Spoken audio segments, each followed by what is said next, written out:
I am ready to talk. I do apologize if I will start crying, as I still cannot control my feelings, but I will be strong for him. The family of a young boy killed in a crash worry that the punishment for the driver who hit him won't be tough enough. And today we heard from Alex Maskevich's parents for the first time. He was on his way to school on March 6th in Highlands Ranch when a driver hit him. 9 News reporter Lauren Scafidi spoke with Alex's parents about the change they are demanding. Lauren. Alex was in a crosswalk when he was hit at Veniford and Highlands Ranch Parkway. The driver is facing charges for careless driving causing death. The Douglas County Sheriff says that that's a $1,000 fine and 1 year in jail maximum. Alex's parents say that's not enough.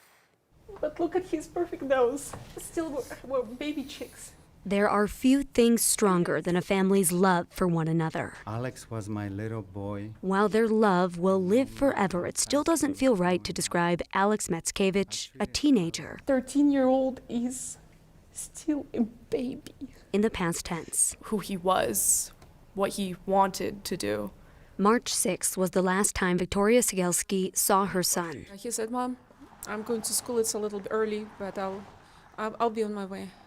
It's like, "You sure you don't want to ride?" He was like, "No." Alex was riding his one wheel to school. My child was reported absent. Tracking his location, Alex's mom could see his phone was at the corner of Veniford Ranch Road and Highlands Ranch Parkway. His mom figured he just lost it, so she went to the intersection. I see lots of police. I see news. A deputy told her there was a car accident. I was like, tell me it was not a boy on the one wheel. And her face dropped. She asked me, "What was the name of your boy?" I was like, "Alex, he was on his way to school." And her face dropped even worse. I sure hope he died with that smile on his face without even knowing what happened. His dad, Robert Mackevich, says he'll miss Fridays, their special day. It was our favorite day of the week, and now it brings sadness, loneliness. The only thing stronger than this family's love for Alex will now be their fight to make sure his death was not in vain. If I will remain private, his death, his loud scream of death, will not be heard, and something has to happen.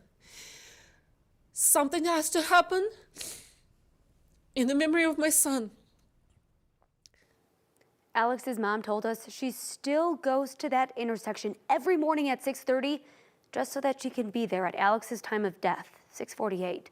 She said she sees cars flying down that road in a 45-mile-per-hour zone, so she plans to put a memorial there as a reminder to stay safe.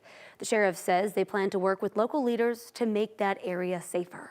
They talked about that since this accident, but to think of that mother arriving at the scene just because she didn't know where her boy was. It just gives you chills, and she doesn't want any other mother to have to experience that, Kim.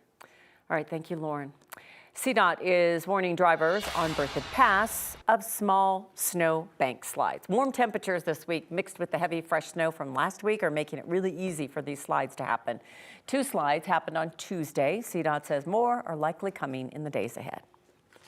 Here we are. It was a week ago, a winter wonderland all across Colorado. Look at how it was playing out in Arvada with that heavy, wet snow that fell on Wednesday and Thursday on into Friday morning. Anywhere from 8 to 10 inches in Denver, but Aspen Springs and Gilpin County won the storm, if you will, 61 inches, more than 5 feet of snow. But fast forward a week later, how about that? Plenty of sunshine, warm weather as well. Live look outside, blue skies above. Temperatures got up into the 60s today. It is pretty wild when you think about our lives 1 week ago, especially for our meteorologist, Corey Rippenhagen, because he was in Aspen Park where he's just buried in 30 inches of snow. But he was smiling. He digs that stuff. He now, though, this week, he's on spring break. He's in 80 degrees watching baseball. And he tweeted this and said, "Gotta love March." Yeah, well, more of those changes are still on the way. Chris Bianchi's with us now, and you're outside enjoying the beautiful day today. Did you notice that Corey trimmed his beard as well? Yeah, he does that right during the winter. Is that like an athlete does, where you guys grow a beard for good luck? Oh, he's like an athlete. Well, he is, He's not, yes. no, he's not an athlete, but he's like one. He's like one. Yeah. He's a snowfleet. A snowfleet, is that a thing? Okay. I don't know. I'm pushing That's it. it. I'm pushing it, but what we're certainly not pushing at this point, how warm it is today. It is gorgeous outside. We're in the mid to upper 60s across most of the Denver area. We got this sunshine as well. That's melted off a lot of the snow for us here in downtown Denver, for us in the foothills and the Palmer Divide, where we picked up some of those really substantial snowfall amounts just a week ago. We're still holding on to some of that snowpack, but even that is going away at this point. Let's take a look at those weather headlines. It's going to be warm and sunny through Saturday, but because it is only the middle of March, reminder, it's still the middle of March after all, we've got some changes ahead. A spring storm likely for us Sunday and Monday. Highs today, Denver reaching 66 degrees, a lot of 70s in the far eastern plains. Beautiful, pleasant, early spring weather. AC Doppler radar showing us a weak cold front off to our north and west. This is our next system. This is a mostly moisture-starved system. That's leading to some rain and snow showers depending on your elevation for us in Utah. That'll push east overnight, but it is a dry front, so nothing really to worry about other than some snow showers above about 9,500 feet in elevation. Lower elevations will see maybe a drop of rain for us tonight. I think here in Denver we stay dry. I'm not even putting in a rain chance for tonight, but I think as we head into the weekend, we will certainly be talking about some rain and some snow. Details on that coming up in my full forecast. Thank you, Chris. Today, a nationwide outage impacted Colorado DMVs. Locations across the state had to reschedule appointments during that outage. It lasted about 2 hours. The company that provides the DMV software blames a loss in cloud connectivity. Services resumed about 12:30 this afternoon. Here we go, crunch time again in Washington. Congress finding itself up against yet another government funding deadline. This morning, Congress releasing more than 1,000 pages of what is a $1.2 trillion deal reached by lawmakers. Republicans negotiating for more spending for defense and border security. Democrats saying they're happy about lowering child care costs. Now, under the House GOP rules, leadership typically requires 72 hours for members to review the bill text before a vote.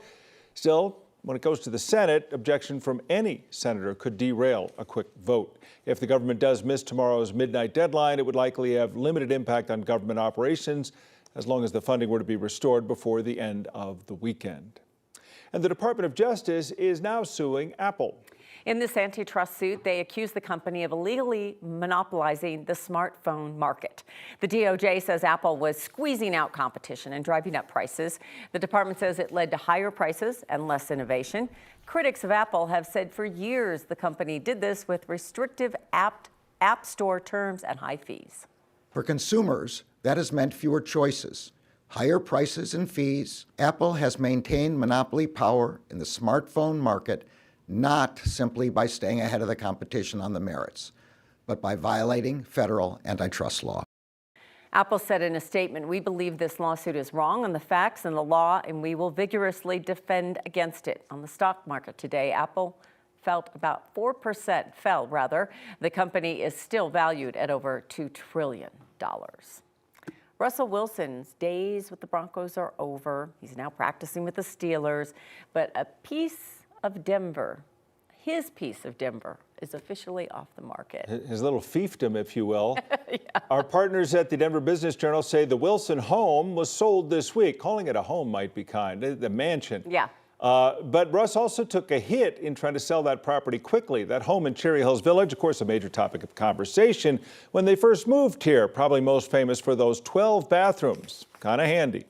Russell and Ciara paid about $25 million for a 5-acre property back in 2022. But we learned today that the home sold for $21.5 million, so that's about a $3.5 million loss. Who is the buyer? Well, the property records are pretty vague, saying the home officially sold yesterday to a new entity formed this week called Cherry Park LLC. We wish the Park family all the best. Of that. Wish them the very best. Cherry Park LLC. I thought, if nothing else, considering all the money still, you could donate it to the Broncos for charity events. Well, that would be a nice gesture. I'm not sure that they're best of friends, though. No, they're not. They're not in that place yet. I think of who's going to take a big hit on this. So the companies that make the stuff you clean a bathroom with. Yeah. Oh, yeah. The disinfectant companies. It's a dozen bathrooms right there. That's a lot. Okay.